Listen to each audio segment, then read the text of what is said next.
دیکھیے، فتح مکہ کا جو واقعہ ہے یہ تاریخ انسانی کا ایک بہت اہم واقعہ ہے، اور اس کو سمجھنے سے پہلے اس کا ایک پس منظر جسے صلح حدیبیہ کہا جاتا ہے اس کو سمجھنا ضروری ہے۔ صلح حدیبیہ بنیادی طور پر رسول اللہ صلی اللہ علیہ وسلم اور قریش مکہ کے مابین ایک معاہدہ تھا جس میں 10 سال کی امن اور جنگ بندی کا معاہدہ طے ہوا تھا کہ 10 سال تک امن قائم رہے گا اور قریش مکہ اور رسول اللہ صلی اللہ علیہ وسلم اور مسلمانوں کے درمیان کوئی جنگ نہیں ہوگی۔ اس معاہدے کے اندر ایک شق تھی کہ قبیلوں کو یہ آزادی دی جائے، چاہے تو وہ قریش کو اپنا حلیف بنا لیں، چاہے تو وہ رسول اللہ صلی اللہ علیہ وبارک وسلم کے ساتھ تعلق قائم کر کے رسول اللہ کے حلیف بن جائیں۔ بالکل۔ بنو بکر ایک قبیلہ ہے جو قریش مکہ کا حلیف تھا، اس نے بنو خزاعہ قبیلہ جو رسول اللہ صلی اللہ علیہ وسلم کے حلیف تھے ان پر حملہ کر دیا، اور اس کے پس پردہ قریش مکہ نے بھی بنو بکر کی معاونت کی۔ رسول اللہ صلی اللہ علیہ وبارک وسلم تک جب یہ بات پہنچی تو رسول اللہ صلی اللہ علیہ وبارک وسلم نے قریش مکہ کو 3 طرح کی آفرز کی، جس میں پہلی بات یہ تھی کہ آپ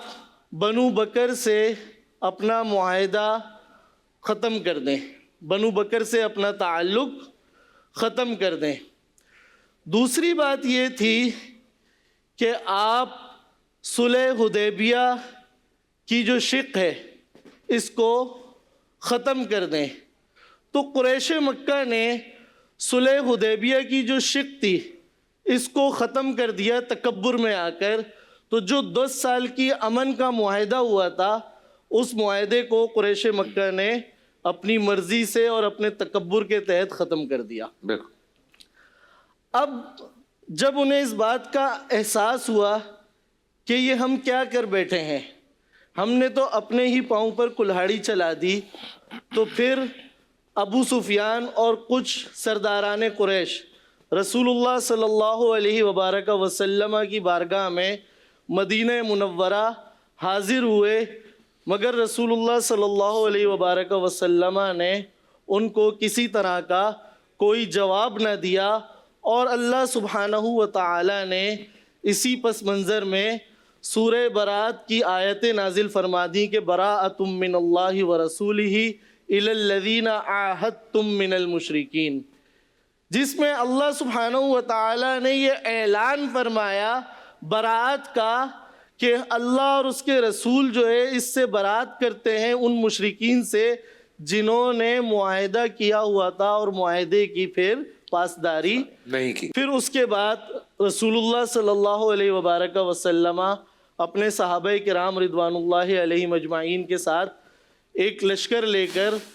مدینہ منورے کی طرف روانہ ہو جاتے ہیں، اور یہ ایک عظیم الشان لشکر جس میں مسلمانوں کی تعداد 10,000 ہے، جو ماضی میں کبھی اتنی بڑی تعداد میں مسلمان جنگ کے لیے نہ نکلے۔ 10,000 کی تعداد کا لشکر دیکھ کر قریش مکہ بھی پریشان، اور پھر آپ دیکھیں کہ رسول اللہ صلی اللہ علیہ وبارک وسلم جب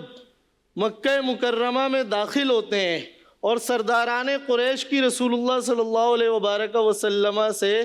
ملاقات ہوتی ہے تو رسول اللہ صلی اللہ علیہ وبارک وسلم ان کے لیے معافی کا اعلان فرماتے ہیں۔ اللہ اکبر۔ فرماتے ہیں کہ لا تثریب علیکم اليوم فاذهبوا انتم الطلقاء، تو ان کو آزادی کا اعلان کر دیتے ہیں، ان کے لیے معافی کا اعلان کر دیتے ہیں۔ یہ رسول اللہ صلی اللہ علیہ وبارک وسلم کی رحمت للعالمینی ہے کہ جو تاریخ میں نہ کبھی کسی نے دیکھی